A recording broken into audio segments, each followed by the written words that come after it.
Are Kurgan Horsemen Mongol-worthy in Ties of Torment? Before going over old units again in a new light, let's look at the new additions to the Norscan cavalry roster. While Sale has special boosts for them, we're looking primarily for how hard they hit for everyone, since Norsca was either skirmish hybrid or chariots prior to now, and the real light cavalry was with hounds, before the poison ones became mainstream faction stuff. So this is definitely new. Recruited for 700 gold and 175 upkeep, the dual weapons version comes on ultra scale with 60 entities and 5,460 health between them. Armor is 15, no special resistances, until Sale gets involved. Leadership 55, speed 90, charge speed 110, melee attack begins at 29, which is middling at best, attack interval 4, no splash damage whatsoever. Melee defense starts at 29 as well. Weapon strength is 32, split base 23, and armor piercing 9, but this unit has a true anti-infantry tilt with a bonus versus infantry of 15. That's a roughly 50% increase to base melee attack and weapon strength in pitched combat against infantry.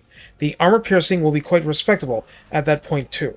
Charge bonus is 40, which, considering the above, is actually stupidly good, and mass is 500. Moreover, the unit has Hide and Forest, Vanguard deployment, immunity to flanking, so will not break instantly when flanked or surrounded, well, not as much. Damage is damage, and not only uses the rage mechanic as Daddy Marauder knew it, but adds Frenzy for plus 10 melee attack, plus 10% weapon strength, and plus 10% charge bonus, and immunity to psychology until Frenzy is broken, which is an issue of driving leadership below 50% of base. Now, if that's original base, not modified base, that's more generous. I don't test everything. The Great Weapons version comes at 750 gold and 187 upkeep. Stats are identical until we reach melee defense, as in, melee attack was not nerfed, but melee defense is 24 only. Weapon strength 42 is 10 better, split base 13, and armor piercing 29. There is no bonus versus large or infantry for that matter, charge bonus 44, and mass 500. The traits are the same, including Frenzy. In the redline skills, Unnatural Selection at 3 pips, grants speed plus 12% and charge bonus plus 12 flat. Both are extremely valuable on this unit, and reinforces that you should use them as light shock cavalry whenever possible. Their bonuses make them faster and charge harder after all. At rank 7 and above, Icy Wrath grants melee attack plus 5, weapon strength plus 12%, and charge bonus plus 12 again. In the tech tree, I did a little digging, and I found that Kurgan Horsemen are treated as marauders in the game files, therefore Chaos Surge gives leadership plus 4, and recruit rank plus 1. Horsemaster's Clinchers will grant plus 10% speed, no missile weapon to boost, but the speed is very hot, and Champions of War for casualty replenishment plus 5%, and, if rank 7 or above, physical resistance plus 10%. The tech for Wrecking Bretonia will grant speed plus 10% and charge bonus plus 10%, and we're not turning that down. So how do we use Kurgan Horsemen? Previously, I was so far behind on Lord material that I didn't want to bog videos down with specifics from Lords, but here it's worth mentioning certain stuff.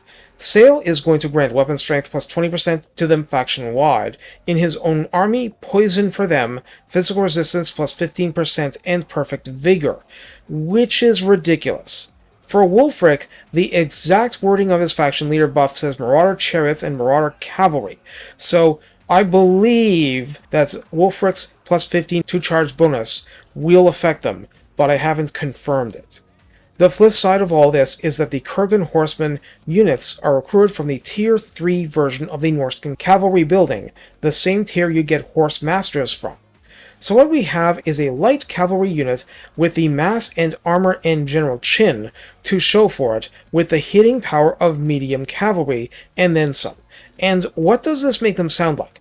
Centigors. The anti-infantry version will chew up general low-tier stuff a lot better, but the great weapons can backstab Reiksguard and do grievous damage before being peeled off. While they'll put in the hurt, the hard counter to that in terms of cavalry would be Knights of the Black Rose. Nonetheless, there's a lot of cases where you can use units like this, and dogs don't chew through armor on this scale. It's just a lot more punch than you're going to get from horsemen skirmishers on the whole, and it's not like they stopped using rage. Sail has one of the more obvious plays. Use them with Cursed Etten rune collars. This makes their physical resistance matter in even more cases, and the support magic is pretty perfect, plus the single entity bashing around that has Vanguard deployment and Strider to carry the day. A rather wide variety of magical support can serve as well. In general, the use is different in the sense of, instead of pure hit and run, it's hit, stay a little, run. If you have an advantage, great. If you're drowning, the grind will kill your forces, so you want to reposition. That said, this kind of hitting power at this kind of speed is hard to find, and will provide serious striking power for you. Just don't expect to survive serious countermeasures. On the other hand, sneak some into the back of some crossbowmen and watch the show. More would overcomplicate it. They're really here to exploit the speed and bare their fangs, not to trade long-term with knights. Keep the beastman comparison in your head and try to take the winning fights. Take care and have fun rampaging across the continent, whichever continent may be concerned.